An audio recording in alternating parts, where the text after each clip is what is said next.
How to change standby apps status on Samsung Galaxy S26 Ultra.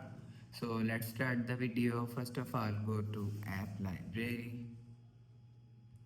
Now here, so click on settings app. Now in setting, scroll down and click on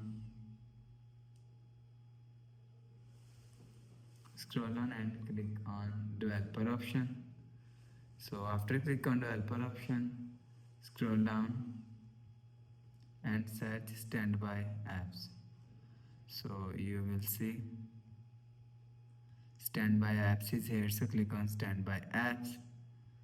Now here, so if you want to change standby apps, so click on app and you will see active, working, set, frequency, rare, restricted. So after selecting, click on feature. So after select feature, go back to home screen, refresh phone. So that's how you can change standby apps status on Samsung Galaxy S26 Ultra. So if you like the video, please subscribe. Thanks for watching.